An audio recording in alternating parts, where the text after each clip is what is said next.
All right. Hello, hello, hello, everyone. Very, very good evening to all of you. Very, very good morning to those for whom it is morning, and very, very good afternoon to those for whom it is afternoon. My name is Lakshan. As you can see on the Zoom name thing right about there, I am one of the co-founders of Guiding Light Coaching. And this session that we have today is a part of our fifth anniversary celebration series of events. So the theme for this particular series of events is presence, practice, and prosperity.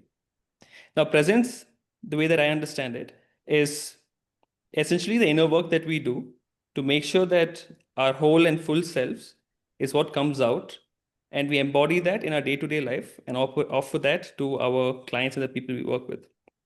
Practice is about leveraging this coaching thing as a skill and thinking about all the various ways we can apply this thing across the board, all the domains we can apply it in, whether it be professional leadership, organizations, families with kids, parenting, relationships, across the board completely. Then we have prosperity, which the way that I understand it is about two things. One is how can we live prosperously in terms of the way that we coach and the way that we make money, a comfortable living as a coach, essentially. And the second thing is about how can we contribute more to the communities that we are a part of and allow our impact to permeate beyond just ourselves.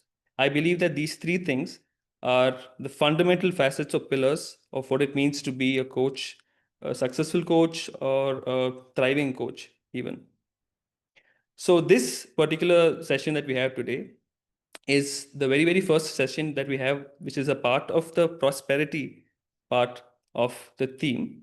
And when we came up with this topic of, magnetic positioning, we put this topic on the table and internally we discussed about, who would be the ideal person to kind of talk about this topic? The first and only name that came up was Mr. Popularity over here himself, John Serrao. And we said, yeah, let's go with it. Let's fight for it and get him on this, list of people to conduct a masterclass for us. So a little bit about John. I don't know how many of you over here don't know who he is. I think it's a rarity that people don't know him.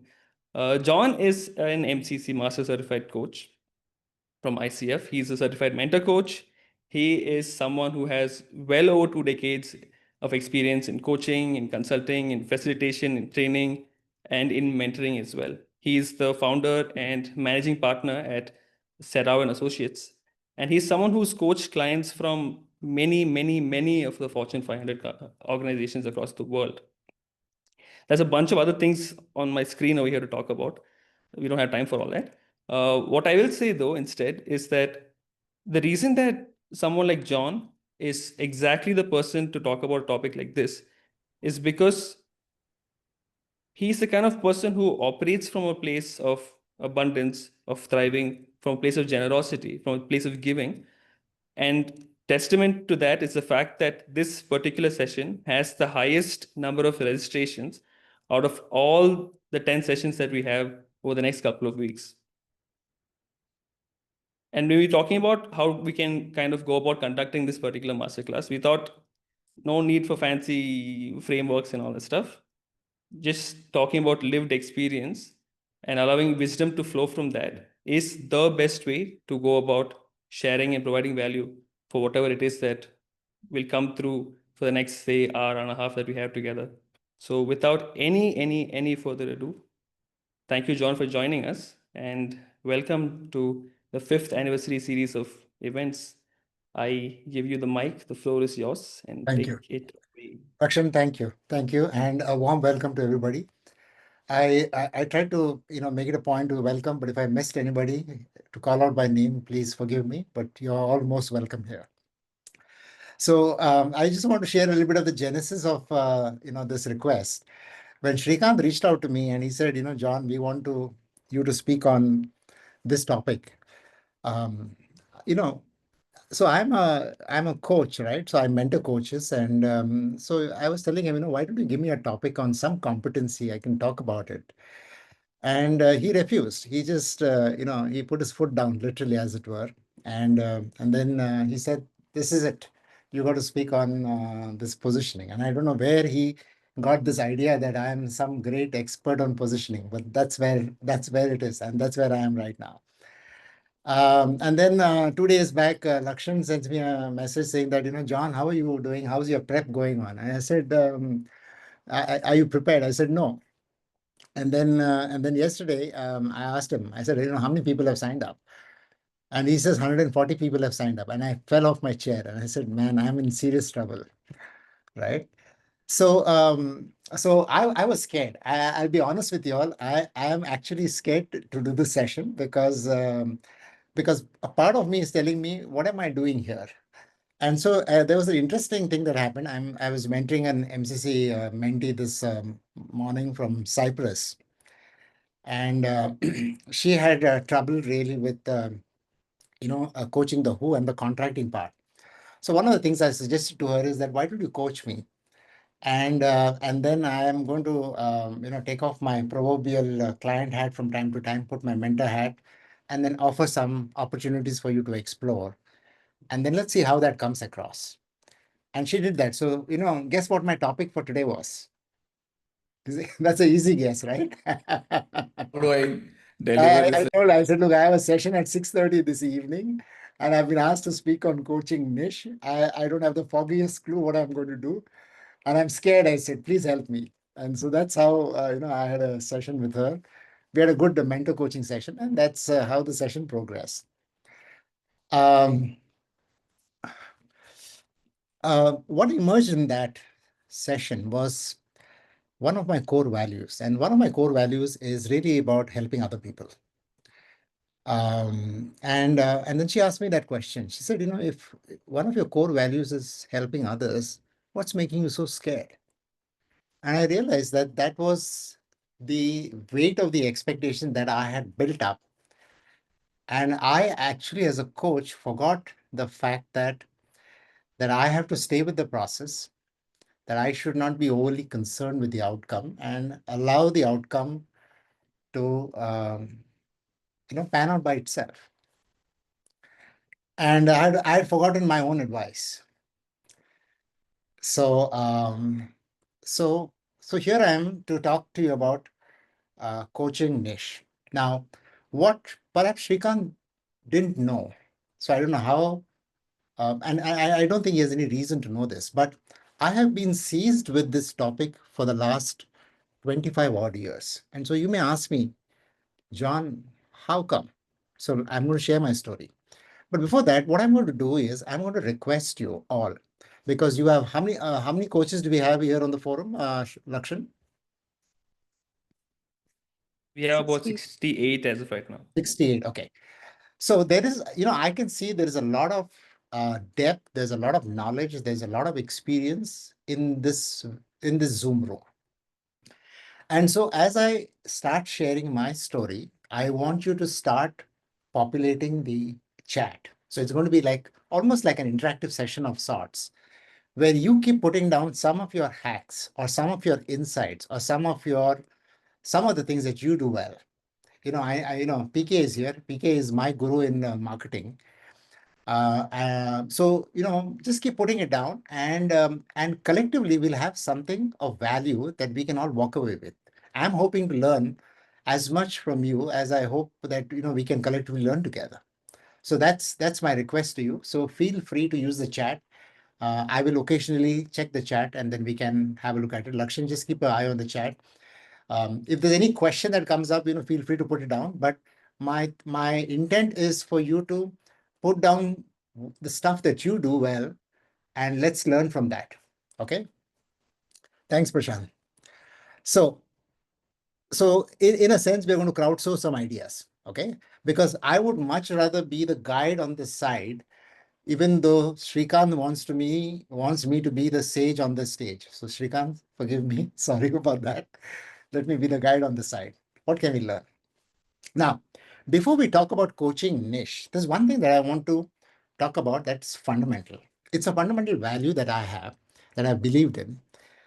And that came from the reading of a book in my teens. I read a book by this guy called How to Win Friends and Influence People by Dale Carnegie. Have you heard that? And I forgot everything in that book, but there's one thing that he said that I've remembered all my life, literally all my life, and a maxim that I've sworn by.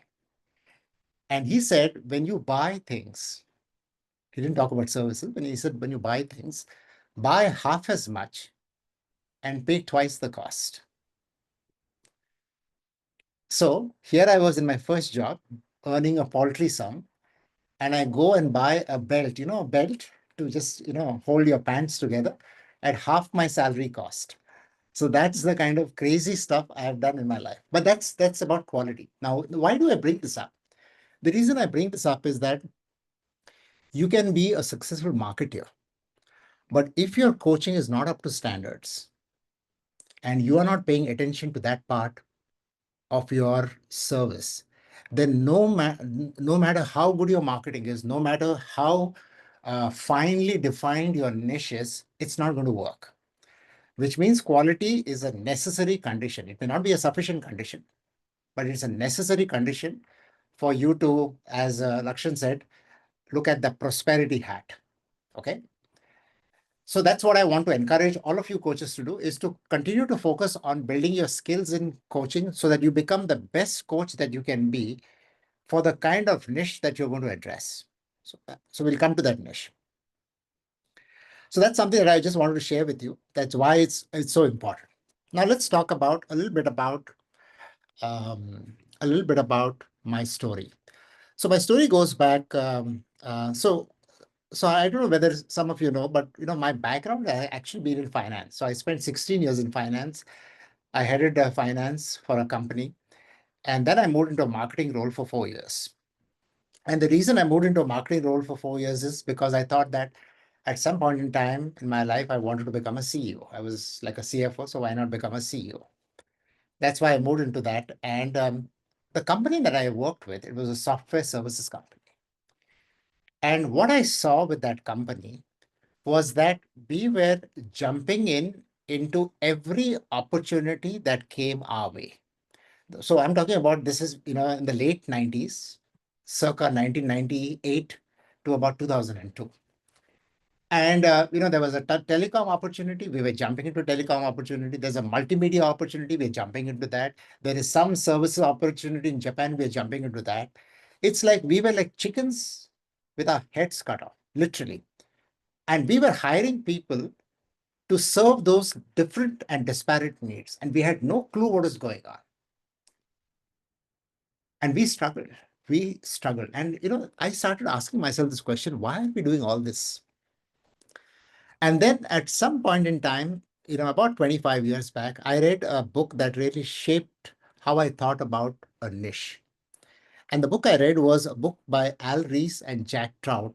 It says, that's the name of the authors. And the book was Differentiate or Die. It's a 147-pager book. And what I read in that book actually blew my mind. And here's the sum and substance of what this book shared that resonated me for 25 years and how I put into practice. What the book said was that you could be a small player, even in a crowded market, and yet be insanely successful. And he gave a bunch of examples. So I thought of some of the examples. So I'm going to share some of the examples today. So a few years back, I was attending a seminar that PK and Subhash were conducting. It was the first one time they were doing that, and it was held somewhere in Salem. So we were on our way, and on the way we stopped at this place called Madurai Idli. Have you all heard of Madurai Idli on the route to Chennai? You all have, right? Yeah. So we went there, and there was a huge queue there, and I wondered, it's a restaurant that serves idli, vada, and dosas.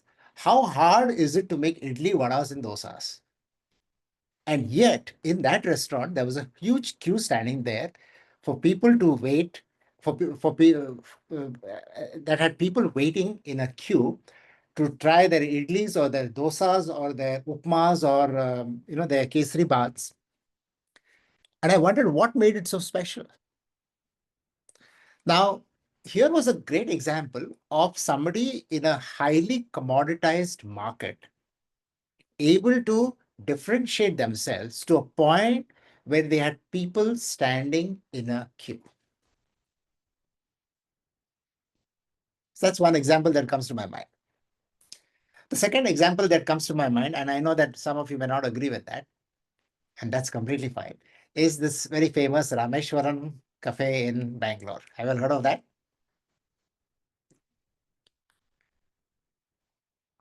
I've been to that cafe. You order your idli, your vada, your coffee, you stand and you have it. It's expensive. It's far more expensive than your regular idli vada joints. And the quality is actually very good. Now, some say that they use a lot of ghee and those kind of things. That all that is fine. But the fact remains that again, in a highly commoditized market, they have been able to make a difference and stand tall. How do they do that?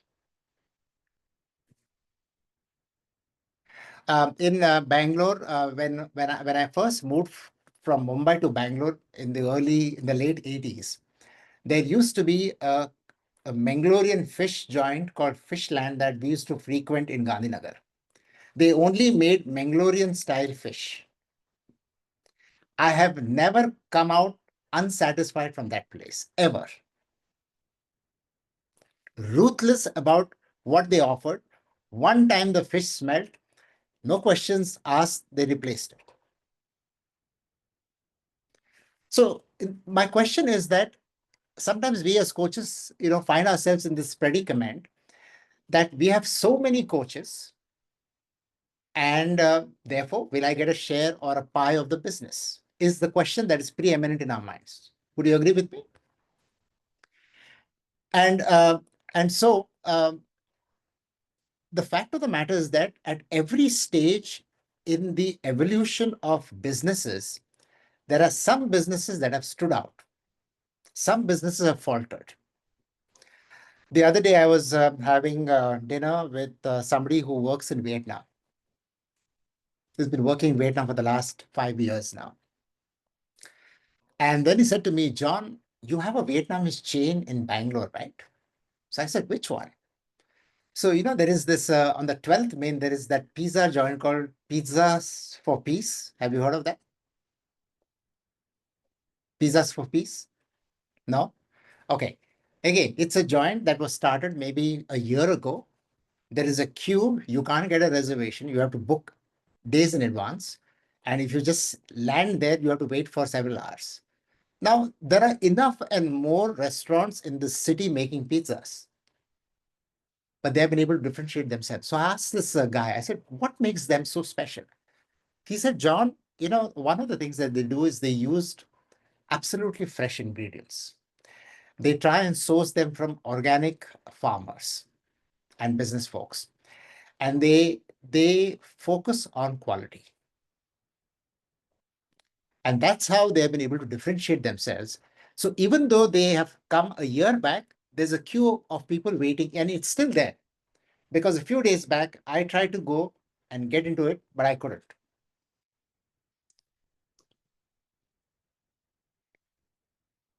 So all of this is making me wonder that there is something different that an organization can do, that people can do, that can actually enable you to be so different in the marketplace that people will seek you out and will be prepared to pay what you ask for.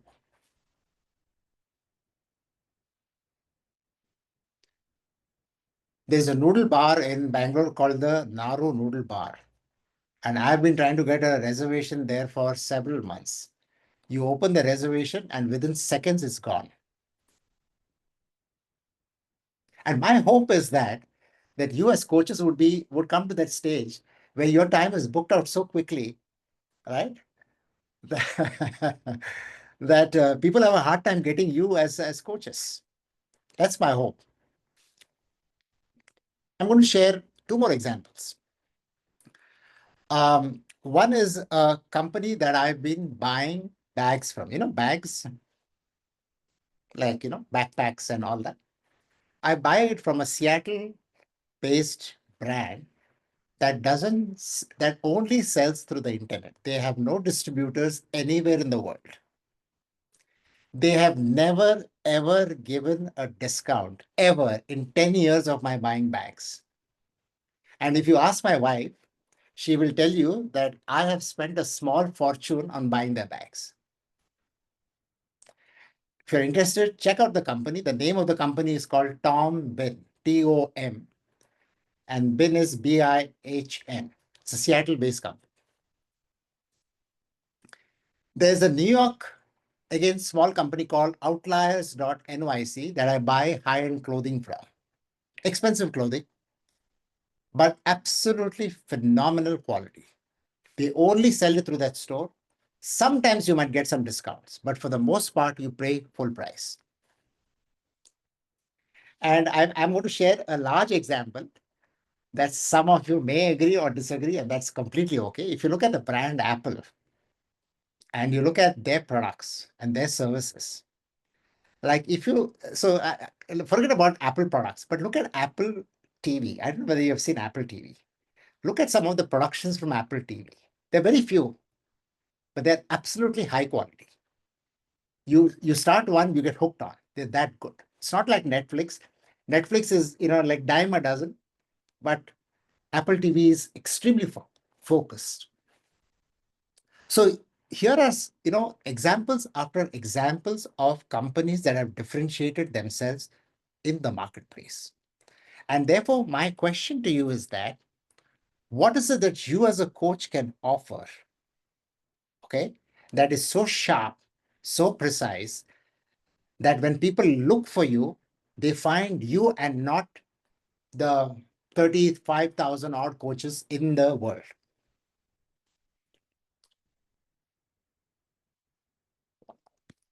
So let me go back to that story that I started with, where that company that I worked with, which was into so many different places. Now, in 2002, what I did was I shelved my plans for becoming a CEO. And instead, along with my wife, we started a corporate training company.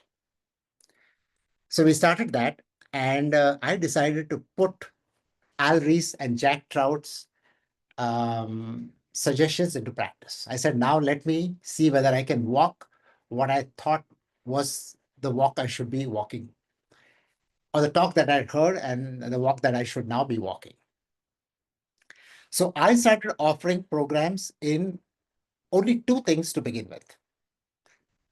Actually, only one thing. The first time when I started, it was only one program. I offered a program on time management. And to get to that stage, I had been preparing for the 5 years before that. I had attended time management programs in India, in the US. I had read every book on the subject. I had practiced it. I had embodied to a point where I said, I'm just going to offer that just one program. Now, here's the idea of a niche. The niche requires us to be ruthless about what we can offer and equally ruthless about what we will not offer. I had people coming to me and saying, John, I want you to run a program on communication. I said, no, that's not my specialty. I would farm it off to friends of mine.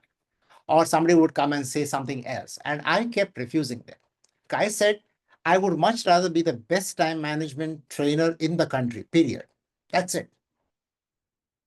Then I added finance for non-finance executives because I had a finance background. So I said I could do that. So I added that. Then I added one more program on managing personal finances because, again, I tried managing my personal finances and I was absolutely, stupid about how I managed finances up until then. And I said, let me offer that for people. So I actually did just 3 programs. That's it. And I refused everything else. I was razor focused on what I wanted to do and equally razor focused on what I didn't want to do.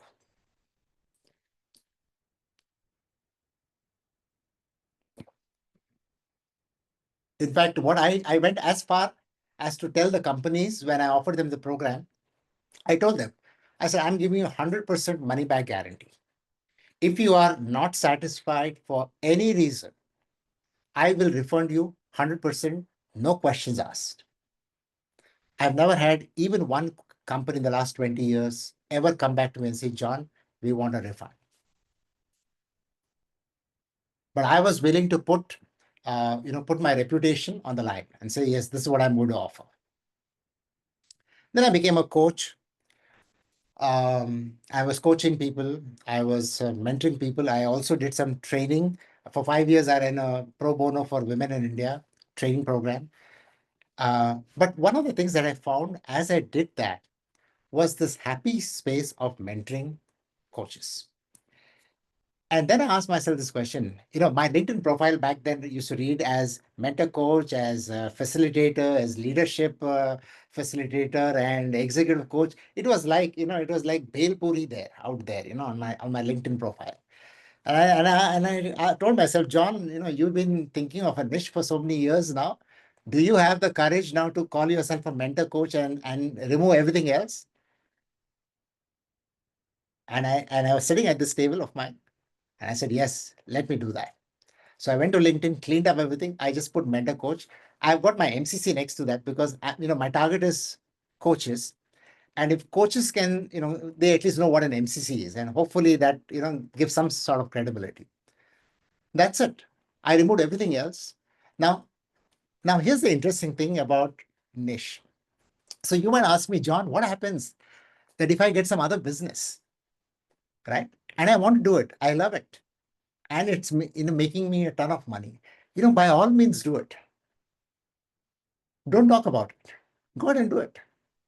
That's what Al Rees and Jack Trout says. Isn't you might get other businesses, and it's completely okay. You want to do it, you do it. But that's your niche. So my niche is mentor coach. That's my focus, right? And it's not as if mentor coaching actually pays me more than the other things. It's actually one of the least paying things.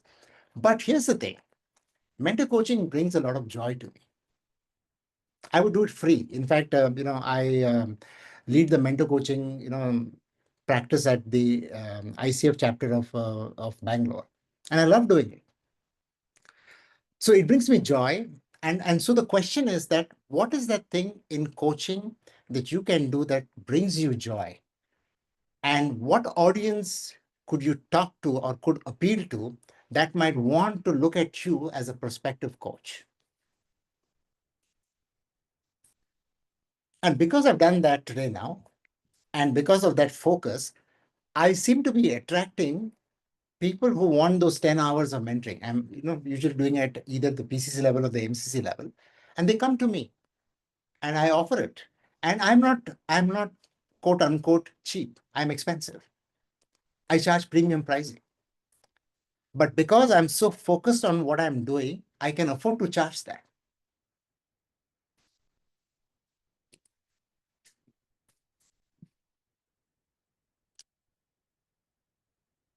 So we have another 25 odd minutes left, and hopefully I'm hoping that you all can share some of your thoughts as well. I'm going to share a couple of stories. One is there was a guy who underwent his coach training with me. He was a CEO, and he came from this highly influential business community called the Marwadis. You have heard of the Marwadis, right? So he and I were talking about a niche for him. So as we were talking, and he's very good in language. So he speaks Bengali. He speaks because he was raised there. He speaks Gujarati and Marathi and Hindi and English and Marwadi. And as you know, the Marwadi community is a very close-knit community. They tend to kind of, work with each other in their community. And I said to him, um, you have the makings of becoming a fantastic coach to this community. This community has a lot of entrepreneurs, a lot of people who need help, right? And you are a Marwadi, you are a CEO, you speak their language, you understand their challenges. And there is no better person who can coach them than you. So, what was this niche all about? This niche was trying to talk to those people who were specifically Marwadis, businessmen, either first, second, third generation business owners, right? And because of the fact that he or she, he in this case, had all the elements that would establish trust and credibility with this community, he would have made a natural fit for being a good coach to this community. Now, the fact remains that he didn't pursue that line. He's still a CEO. But at some point in time, if he does decide to make this transition, this would be an easy move for him. And that's the power of a niche, right? Doesn't mean that this person can't coach anybody else. In fact, I am one of the firm belief that coaching is both domain agnostic and coaching is problem agnostic, which means that you could have a 21-year-old person coaching a CEO and could be still as effective. The only problem is that the CEO will not agree to being coached by a 21-year-old. They would want somebody like me with no hair or somebody like Johnny with gray hair. Right, Johnny? So, or somebody who looks, like Shamik, for example. Shamik has all the makings of a, coach for CEOs, right? With his gravitas. Um, but, but not a younger person. And that's a bias. And because there is an inherent bias in the system, how do we take advantage of that bias? So, for example, I find that a lot of finance people tend to gravitate towards me as a coach because of my finance background. I know Venkat is here. He's a chartered accountant himself.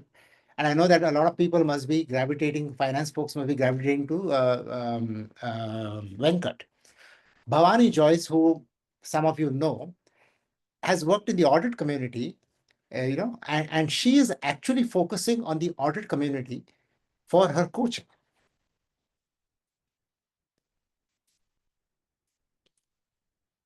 Okay, so I'm coming to the end of my story. I've got one last story to share with you. Very interesting story. In the first edition that PK and Subhash had run, I participated as a participant.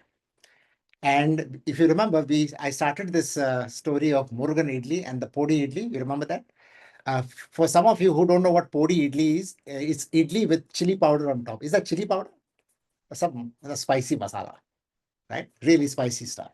I can't handle it, so I don't eat it. Gunpowder. Gunpowder, yes. Gunpowder, yes. It's really gunpowder. And we talked about it. We talked about how Murugan Idli has been able to position themselves in this crowded commodity market and be insanely successful. And one of the participants there was a biker. Okay. He came riding a high-end bike. So his bike was some, I don't know, 15, 20 lakhs of rupees. He had all this jacket and, pants and all. He looks like, one of those rugged guys. He was a coach and he landed up for this session. So we started talking to him. And I think, PK, you remember the session that we had with him on the last day, where we started talking about coaching niche. So we asked him simple questions. We asked him like, Arvind, tell us, how expensive are these bikes? So he said these bikes are anywhere between 15 lakhs to about 35 lakhs. Okay. So 15 lakhs would be what? Roughly about, say $20,000 all the way to about $40,000. Okay. In US dollars. And I said, who are these people who drive these bikes? So he said, John, they're typically middle-aged men who are, in the middle of their menopause, as it were. And they're trying all these bikes and doing all kinds of stuff. And I said, so what kind of work they do? So he said, they could be business owners, they could be corporate executives, and they're typically middle-aged in CXO positions and all that. I said, wow. I said, is that a segment that you can potentially target? Then we asked him this question. We said, how many such bikers are there in the country? He said about 5,000 bikers in the country. Okay. This is a true story. Okay. Not made up. It's coming from the source. And a few years later, when we checked, we found that he had actually made inroads into this sector. And a few days back, I asked him to send me a note on what that success was like. So I'm going to read the message that he sent me. Okay. Very interesting message. So I'm reading it extempore. It's not edited. This is what he said. He said, John, this was a eureka moment that helped me refine where I add the most value and identify the segment I could best serve. His own words. I realized the premium biking community were largely dominated with senior executives slash business owners who could afford high-end motorcycles, especially between 2010 to 2017. These groups were tightly knit and socialized together. Okay, so you see the audience now. Tightly knit, socialized together. As one of the early riders, I became a mentor, trained many in Mumbai, and built strong friendships. My professional success and this positioning made it natural to establish credibility with them. And as many went on to lead large organizations, it became easier to extend my coaching practice to them and their companies. I now focus on senior executives in global Fortune 500 companies, and I've had the privilege of coaching across every continent except Antarctica. That's a true story. And this is what the power of the coaching niche is all about. So I now rest my case and look forward to some of your comments now.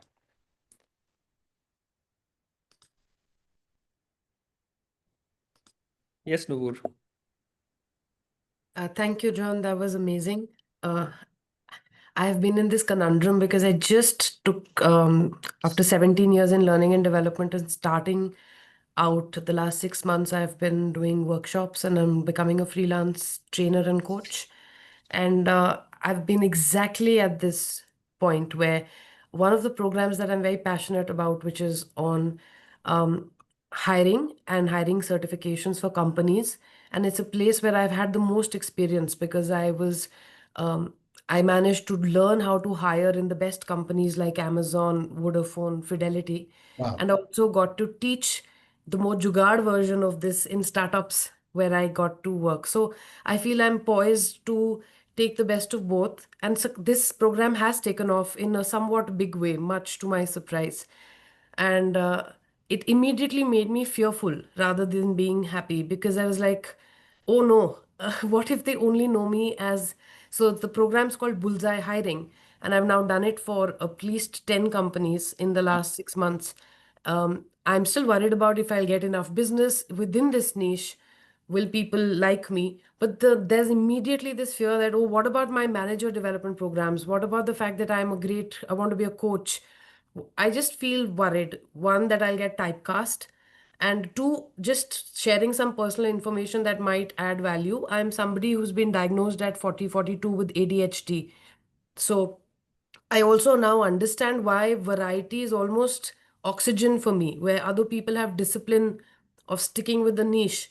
I will probably go mad if I stick with one niche. So I do need that variety. I'm an artist, I'm a coach. I just feel like I will be not living up to my potential if I get very typecast in this one thing. And that's why this is so relevant to me. Any thoughts about this fear of just being typecast with one or two programs when I feel my potential lies in a lot more? Like I said, Nupur, if since you're the person who wants to do a lot of things, by all means do that. Uh, but as you get known for the work that you do in the area of hiring, and Hmm. as you get known to be that expert, Hmm. and people look for that kind of value, they will reach out to you because there's nobody better than you. Yeah. And because of that, you can actually charge them premium pricing, Yeah. and that might potentially give you the ability to do whatever else you want whenever you want. So the question is that I'm also at that point where I now need to suddenly think of brochures and make my LinkedIn profile a certain way, and I'm constantly worrying, should I put it all there? like 20 line items on everything I can do to knock your socks off? Or should it just be, no, I'm going to do manager development programs and hiring, and that's it? So I'm going to ask you a simple question, Nupur. It's never Nupur, simple. where are you And based? I'm based in Bangalore, John. Okay. So Nupur, when you want to eat Chinese restaurant, where do you go? Mm. Yeah, I think depends on the Chinese pockets. food, you mean? Yeah, Or Chinese restaurant? Chinese food. Chinese food. Ah, Yeah, because you I, If you said want to if eat you want to Chinese, eat where do you go? Chinese. When you want to eat Chinese, where do you go? Do you go to a South Indian restaurant that has Chinese no. and Punjabi? No, I don't. How come? Why not? I already dislike this answer. You Yeah, because that's then your no, answer, Nupur. because I know I'll get quality and I'll get the price point, and there's certainty. There's a lot of certainty in that decision. Absolutely. Absolutely. That's it. If I want good Punjabi food in the city, I go to Tandoor restaurant on MG Road. I don't go to a South Indian restaurant that also has Punjabi food. Correct. If I want Japanese, I go to specialized Japanese restaurant. If I want Vietnamese, I go to Forbidden Pho on Fruit on 12th 12th May. May. Yeah, yeah, That's it, right? yeah. So, and they're successful, aren't they? Very much so. Yeah. I'm scared by the boredom of it sometimes. Yeah, and the fact of the matter is that when you have all these 20 things on your plate, people Yeah, won't know what to call you for. absolutely. Hmm. Thank you for being a mirror. Thank you. Yeah, you go for it. And by all means, wherever other work comes, just go ahead and do it. But just be known for those two things. Yeah, Shraddha. Yeah, Yeah. Shraddha. Lakshan. Hi, John, and I was really enjoying this talk. And so there's so many ideas popping up. And the statement that you talked about, since I'm still working full time with an organization with more than 33,000 employees, it really made sense that you should have a mission and vision statement, because we are all looking at that mission and vision statement every time we are like in doubt or hesitating as to how to proceed, why we are doing this, what are the outcomes. So I think every person, if he has or she has a mission or vision statement for herself, I Yeah. think that will really, it would be like a compass for us. So that is just what struck me when you were reading that. Yeah. So that was really wonderful. And when you said ruthless, that really struck a chord with me. And I would also like to add one more word to it, that is effortless. Because I think when you find a niche, it really becomes effortless. Because I'm Absolutely. recently discovering it with like I'm writing in LinkedIn posts, and that is also thanks to Guiding Lights, one of the initiatives where they did a session on why you should be active on LinkedIn, and I have found it to be so like sort of a thing, like every day I have to brush my teeth, so every day I have to post on LinkedIn because it is effortless. It is I know. effortless. I need to take that class from Shrikant. So that is effortless. So the ruthless and the effortless, the both are when they are combined. So Beautiful. it really struck a chord with me, and Yeah. thanks a lot. Thanks a Yeah. lot for So the session. Shraddha, what you're essentially saying, Shraddha, is that when your purpose, right, and your strengths are aligned, right? When your purpose and your strength is aligned, you're in a wonderful place of being able to make a difference to, the lives you touch. Yeah. When you said that you are a very good time management person, and I was like, my God, I can never do that. Yeah. And when you said you would not like to be a communication coach, I was like, please give it to me. So that is what I call a niche. It is instantaneous. You don't even have to think. You know Correct. what, it comes naturally to you. That's right. Yeah. Thank you. Yeah. So there are some nice comments also coming from folks. Shripad has also talked about, Ramana spoke about that being his guru and the 21 immutable laws of marketing. So thank you for sharing that, Ramana. Shripad said positioning book was mandatory in second semester. Okay, MMS. Thank you, Shripad. Yeah, differentiator. Yeah, that's the book. Yeah, so some good thoughts are coming here. Prashant has said we Barodins are loyal to Jagdish Farsan and Duliram Pendewala. Thank you for sharing those little tidbits. Yeah. Priyanka has shared, yeah. So Priyanka, is there something that you want to share on this? If there's something that you want to share, happy to. John, before we go to Priyanka, Ranjit has his Hand hand up. raised. Okay, sure. Sorry. I was just checking the chat. Okay, go ahead. Ranjit? Ranjit, go ahead. Yeah, hi John. Can you hear me? Very well, Yes, loud and yes. clear. Wonderful. Thanks a lot for all those eye-opening examples and stories that you have shared. Yeah, I think it's really wonderful, John. Thanks for doing that. My question is around niche only. So the question is, John, is like there are certain niche which tend to be quite subjective and relatively nascent in terms of recognition among people, like my niche, because I get a lot of joy in seeing people grow their inner self, because there is that inner self there and I see a lot of joy, and my strength is that I see that. But what I have observed, that such niche, they take their time to mature and gain acceptance, correct, because of their recognition among people.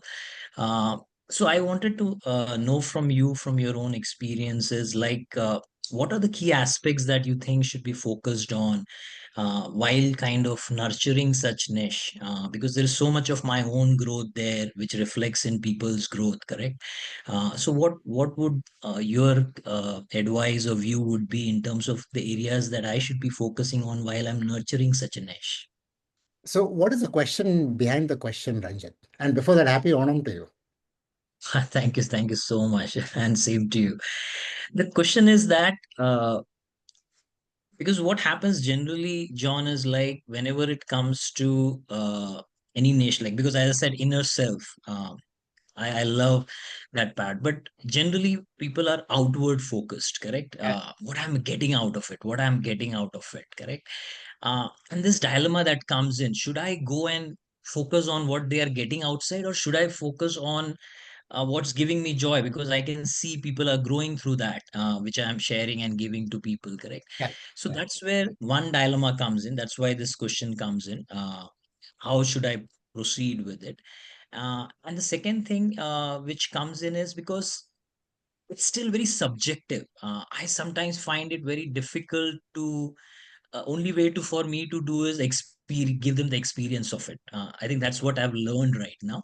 Yeah, yeah. So it's very subjective. So it takes its own sweet time to, you're getting it, like for it to mature. And so I wanted to know, like, first, what is your experience to such things? And second is like, what would you advise for me, someone who is following such a niche?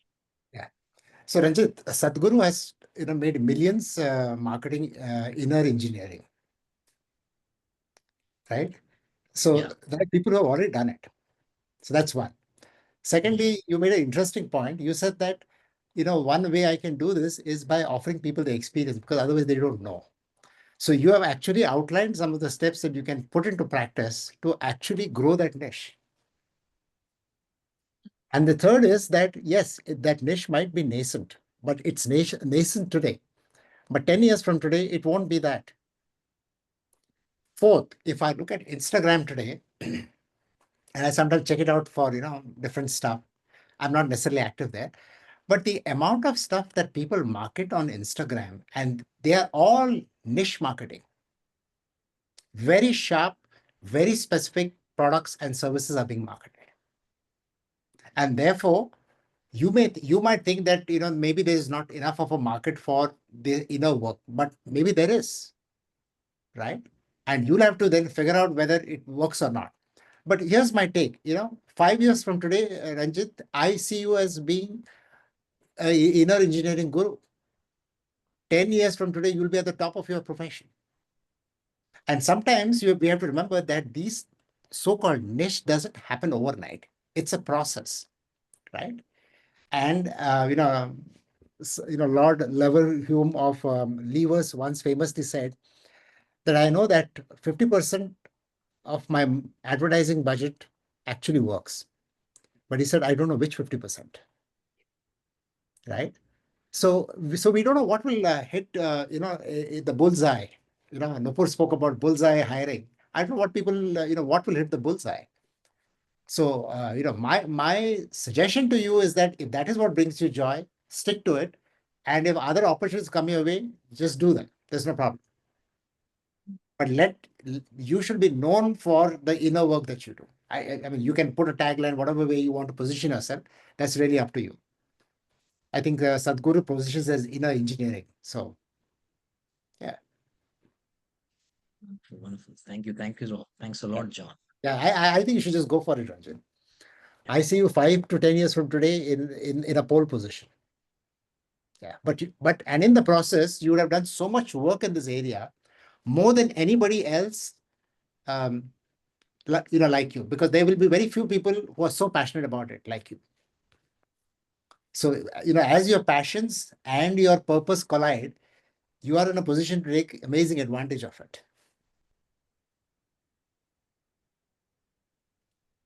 Thank you. Thank you so much, John. Thank you so much. Welcome. Lakshan, anything else that is popping up in the chat that you Yeah. want me to pay attention to? I'm just checking that out.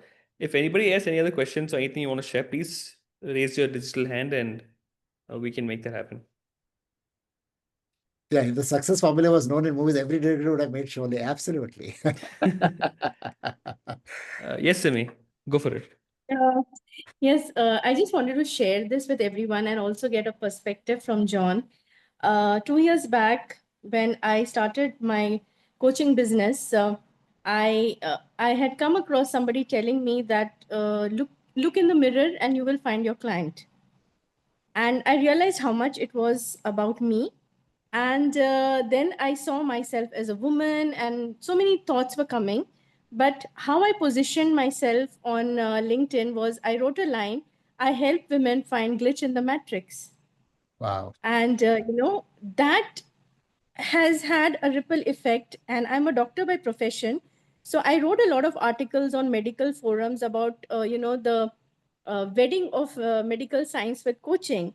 And John, 2 years down the line, like you say, you have to put up, you have to stay, at it, you have to stay. I coached a lot of women over 2 years, 200 plus so far. The biggest blessing that I received was this year, few days back on my birthday, when in the doctors forum, everybody wished me the healer of healers. And Wow. that Wow.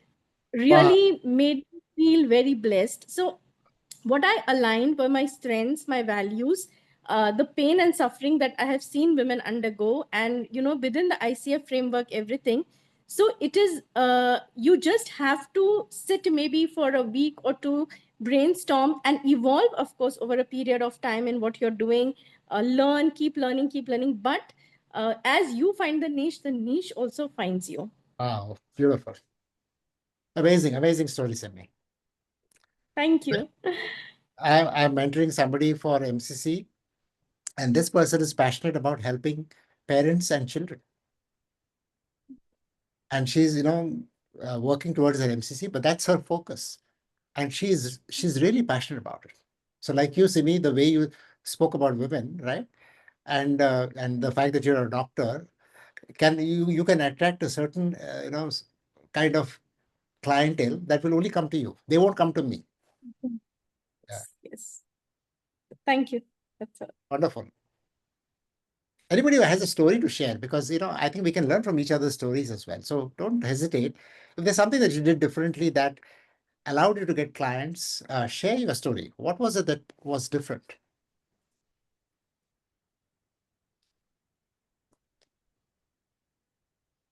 So Smita has mentioned something in the chat, which I found very interesting, saying that I am reminded of a line from my dance teacher: scattered steps create chaos, but focused rhythm creates art. Beautiful. This is exactly that. Smita, you're absolutely right. That's a very powerful metaphor. And that metaphor can be actually seen on LinkedIn, right? Many people have got scattered steps there. And what we're looking for is to find that focus and that rhythm there. Thanks, Rahul. Yeah. I'm going to be around here if, I know that it's 7:30 India time, and I know it's 1 hour has already passed. If some of you all need to go, that's completely okay. If some of you all want to continue to be here and ask questions, I'm happy to stay as long as you want me to, be here and talk to you. So For the ones who need to go, thank you so much for joining in. Appreciate your presence, and I hope you guys go and knock it off the park. Knock your niche off the park. Thank you. Thank you so much, John. Thank you. Thank you. Yeah, Johnny, go for it. Thanks, Lux. And today is coincidentally Teachers' Day, and I wish all the people who asked these questions today to John a very happy Teachers' Day, because I'm learning a lot from these questions. Thank you. Especially you, Nupur, was a very coaching moment. Your conversation with John was a coaching moment for me. And a story that I wanted to share was a few years back. I was coaching a lady executive who was transitioning from being in the corporate to wanting to be starting her own venture. And as she was getting ready to prepare, she found that she was also going to be a mother. So that was one of the coaching topics in one of our sessions. And she said, do I give up this to be the mother? Because I don't want to. It was not a planned one, but she's put it on LinkedIn today. So I'm sharing the details without hesitation. And I asked her, you have a new child, right? Just on its way. And what do you think is your that we've been working on? And she realized that her business is her firstborn, and the biological baby is her secondborn. And says, how do I choose between the two? And I can hold both in simultaneity. And that was quite a coaching moment for me, because I never thought that something like that would emerge in that conversation. So what I wanted to share is that it is not the coach who is being there to give the solution. It's the coachee has found a great moment. So that's why I found Nupur's moment with John was majorly a coaching moment for me. And all others questions were learning moments for me. So wishing everybody a happy Teachers' Day. Thank you. You're on mute, John. Yeah, thank you, Johnny. Thank you. Yeah. Any other questions from anybody else? And no question is a silly question.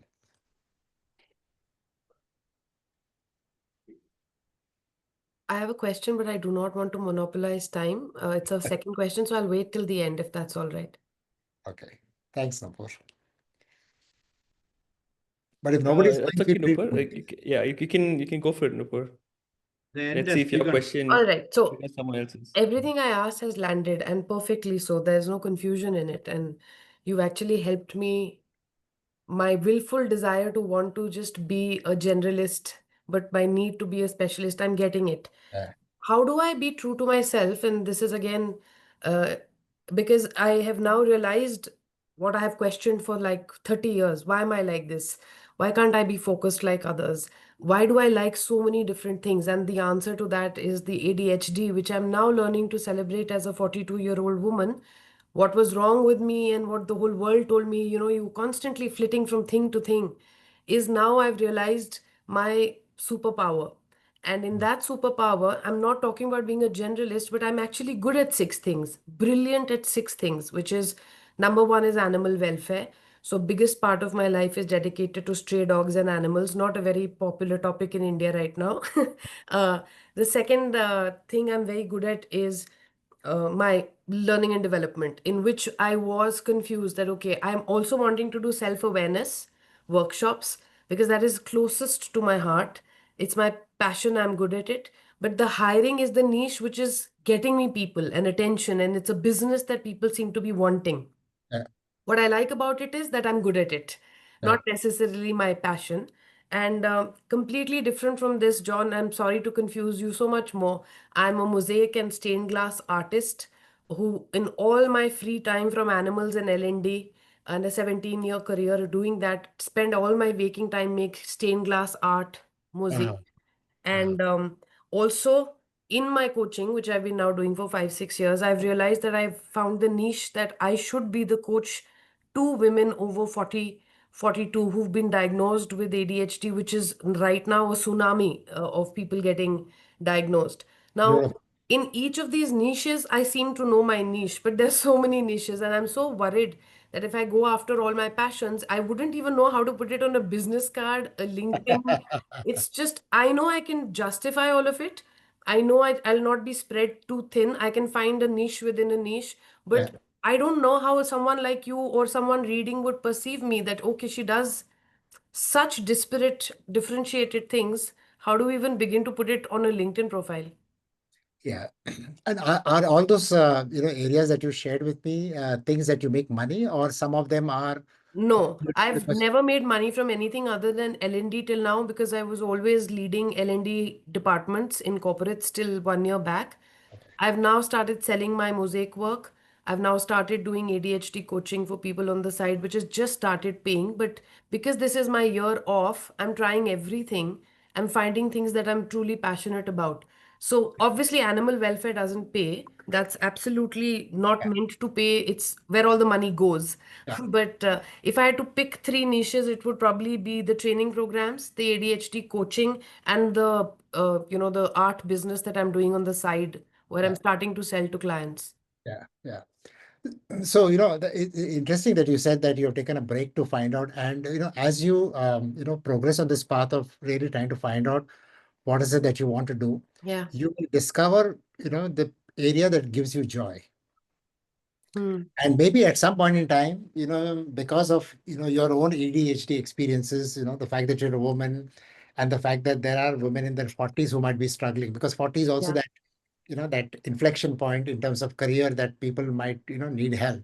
Sure. So you're uniquely positioned to take advantage of that very specific niche.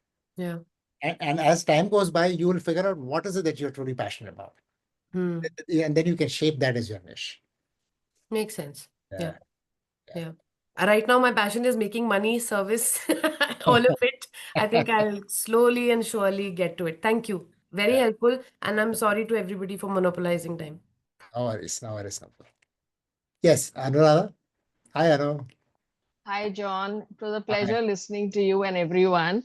I decided I will go on a listen only mode today, but then I'm compelled to speak. So here I am. Please.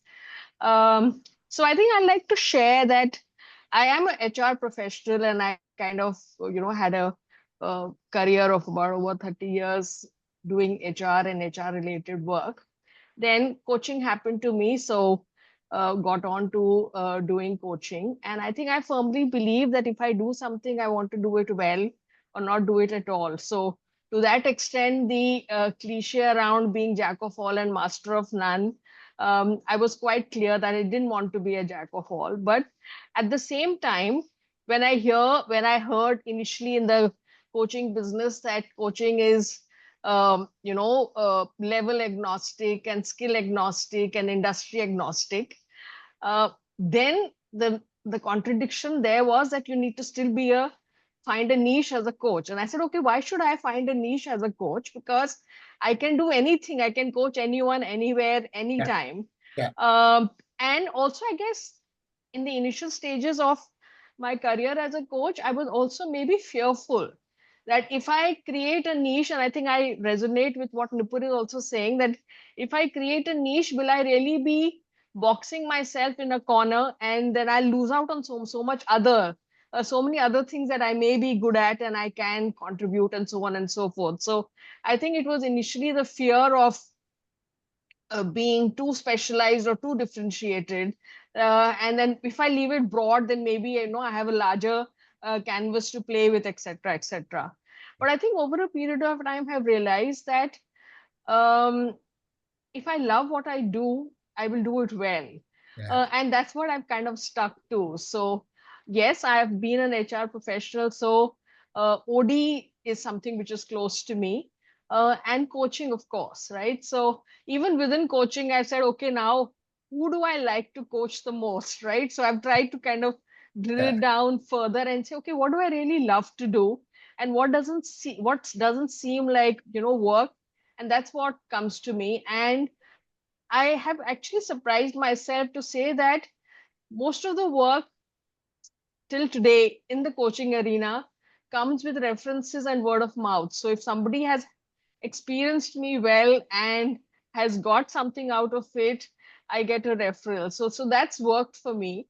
And I Beautiful. think to that extent, it's a niche in itself, right? So I completely agree the dilemma that every one of us go through in terms of whether or not I should have a niche at all, whether I should just, leave it broad and see whatever comes to me. But um, I think being differentiated and being good at what you do and providing value and quality, I Yeah, think those things are very important. Yeah. beautiful. So Very well said. I've, yeah, Very well yeah, said. Thank you for sharing that. yeah. In fact, I don't know whether any of you will notice, but my LinkedIn presence is actually very minimal.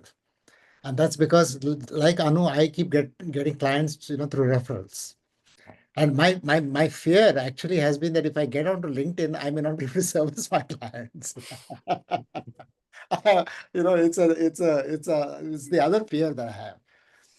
And I think So I have also this fear of adding to the clutter, right? correct. So, Exactly. right, because I kind of see so many messages and so many posts that I said, am I also being part of the clutter? So Yeah. I Yeah. guess, yeah. Thanks for sharing that, Anu. This is an amazing story. I love what you shared. And I love the fact that, as you became passionate about the work that you did, that in itself was able to pull in the referrals and people started coming to you. Yeah, very nice. Thanks for sharing. Rekha, are you done, Anu? Is there anything else? No, I'm done. Thank you. Thank you. Rekha? Um, I think it was a wonderful session. I like Anu, I also decided to first be in a very listening mode. So I just want to share my experience that it's okay to try different types of coaching till the time you figure out to arrive what's the niche that you want to get into. Yeah, You don't have to do it the moment you start out yourself as a coach. yeah, It's too many things to deal with. yeah, But when you are also open to coach different kinds of people, different types of topics, whatever that we may call, it may just add to your overall experience. And that might help you to figure out what kind of coaching you like, what kind of coaching you don't like, what kind of uh, areas you feel more um, whole and present. What are those areas where you feel like, oh my God, this is just like, a question answer kind of a session that's yeah, going on. In my observation in the last couple of years, I've always seen teachers that I've learned with on my own courses that I've been through, they just do one thing. They don't do anything else apart from that. For yeah, example, the person that I learned Gestalt, he only teaches Gestalt and NLP and he doesn't teach anything else, yeah. right? Wow. For example, Robin Shohei, who's been a supervisor for coaches and therapists for more than 40 years, he does only supervision. Wow. Before that, of course, he was a therapist and clinical psychologist and all that. But over a period of time, we can't be doing everything. I've Yeah, been on the boat of, I want to arrive at just doing one thing, but it's okay to take our own time to really arrive at that. But yeah, pursue skills around that niche that you want to, yeah. because that will help you build expertise and capability and skill. Thank That's you. been my journey so far. And that's all I wanted to share. It's not that I've arrived at all niche. If you look at my website, you will see 4 areas of coaching that I offer, right? So that's okay. It's fine with that. Yeah. Yeah. So, Rekha, you make a very telling point that this is actually a journey of finding your niche. And I have also gone through this. One of the things that I've debated whether I should get into team coaching or systemic coaching, right? And I realized that that was not something that I really wanted to be, because I am also a facilitator, and so I have intentionally stayed from getting that certification, and I've focused on the coaching part, one-on-one coaching and mentor coaching and Yeah. everything around that. So Yeah. like you, I I'm just would focused on Yeah, I would agree with you. So a lot of people ask me, do you do team coaching? I don't do team coaching. yeah, And I don't intend to pursue that at yeah, all, right? A lot of people ask me, do you do mentor coaching? I don't do. I only offer supervision because mentor coaching is not of my interest at this point yeah, of time that I really want to be yeah. in. So True. it makes sense. Maruk, again, I want to just acknowledge you. You are one of the most recent MCC coaches. So congratulations again. Thank you. Yeah, Thank give her you. a big hand. Yeah. I'm absolutely loving this session. And as you can see now, all of us don't even want to drop off despite the time. But, I remember years ago hearing a very senior coach say, don't worry about your niche will find you. And I think that really stayed with me because I think for a long time I really struggled to find my niche. I'm not sure I still have found it. But I think what you just said is, are we mindful about constantly noticing what are the niches that could be appearing Yeah. rather than mindlessly carpet bombing? Yeah. Over time, yes, you may not start out with a niche, or you may, like you did in time management. But Yeah. are you being very conscious about the fact that, hey, what am I gravitating towards? What am I enjoying? Where am I showing up best? Yeah. And if I keep noticing that, I Yeah. start doing the funneling, and the Beautiful. convergence happens. And I Beautiful. think very often we forget to do that on the journey. Yeah. And then it's suddenly at one stage, when people ask you what's your niche, you're like, well, I'm not very sure. I do this and I do this. And I Yeah. think that mindfulness is very important. Yes, your niche will find you if you're looking for it. You close your eyes, you're not going to see it, even if it's right in front of you. Yeah. So thank you so much. It's a fabulous session. Thanks, Maru. I think the acid test for that niche is really an area that you enjoy doing, that that you would do for free, for example, right? Where you would not even bother about charging. And for me, that's the mentor coaching space. I mean, I would do it for free. I still charge, but I would do it for free. So that's the kind of happiness that I get, right? And I think if you can start figuring out what is that area that is absolutely aligned, I actually use that word by accident, where your purpose, your strengths, like your ikigai, it's colliding, right? Not just coming together, but really colliding is where you will have maximum impact with your people. Thanks, and Maru. where they collide, there are sparks. Yes, Sparks. That's the beauty. Yeah. Thank you. Shweta? Yeah, very good evening, everyone. Such a wonderful discussion. Good evening. My question is, I'm really new to this field right now, recently started my ACC journey. My question is, my niche is very clear, but while discussing with other coaches, I found that people suggest that initially you should not, narrow down your niche too much because you won't get that much of client. But I'm very clear about my niche. So what are your views I in mean, terms? if you have clarity, if you know that that place of work is going to bring you joy, I think you Yeah. should just go for it. Trust yourself, Shweta. Okay. Yeah, Okay. just Makes trust sense. yourself. And if it doesn't work out, then you'll figure something out. Yeah, sure. Yeah. Great. Thank you so much. Yeah. Thanks, Shweta. Yeah, Nupur. At the risk of everyone killing me, a specific question about Yeah. coaching. Yes.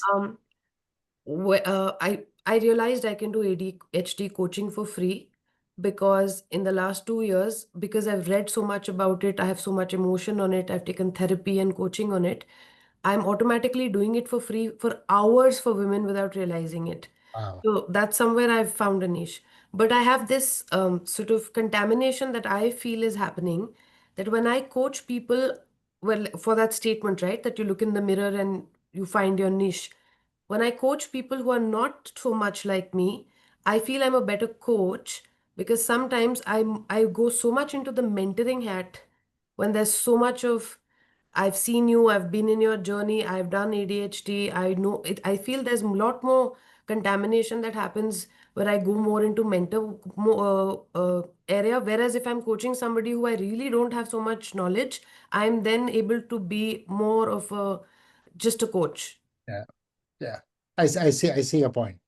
When you are a subject matter expert, then there's always this real temptation to offer advice. Yeah. Yeah, that's true. And so, in say you've got all the experience in finance that you have, I'm guessing you're saying that you have that discipline to not go into giving advice as when Yeah. you're Oh yeah. Oh yeah. Oh yeah. Yeah. You stay away from that. Yeah. okay. Absolutely. In fact, there are a lot of topics that I'm good at, Nupur. But when I'm coaching, I don't do that. I just stay in the coaching space, right? I might offer myself as a resource later on if Okay. they want to, but not at that point in time. But Thank you. here's the thing, Nupur. Like for example, if you do feel that that this is an area that you really want to make an impact, And maybe coaching is not the way out, but maybe mentoring those, women Yeah, 40 yeah. plus, because of your background and your experience and your skills and all that, you could actually mentor them. It's That so could be a lovely. I've space that not you thought create I've for not yourself. thought of it. This is the first time I'm thinking about it. Thank you. Yeah, you could actually do that. So see, nobody says that you have to do something some way. No, I see have a certain requirement, but you can create your own little bubble in terms of work and business.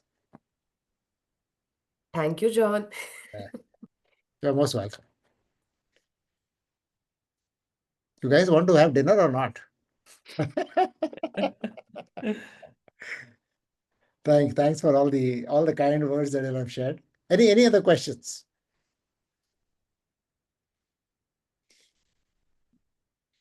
Yes, Arjun. Yeah. Yes, Archit.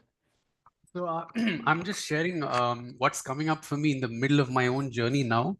So it's not an answer that I figured out, but I'm relating to so many of the questions that are coming up today. So firstly, thank you, John. What you said about, you know, if something's paying the bills or if something's getting you going, you go and do it by all means, but you don't have to necessarily talk about it. I think that really landed for me. It was like big relief because my LinkedIn or description is also, everything. The only thing I haven't put there is, plant physiotherapist or something like that. But it's, I mean, sometimes, and I relate to so much of what Nupur was saying that, when you have a wide repertoire of things you can do, or you've got skills and talents in so many places, how do you channel it?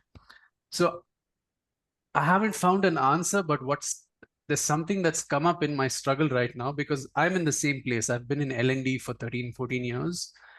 And up until 3 years ago, I was working with training companies. So we were offering a wide range of, manager development programs. So the offerings were broad. And then when I set out on my own, I unconsciously just became an extension of that. Yeah.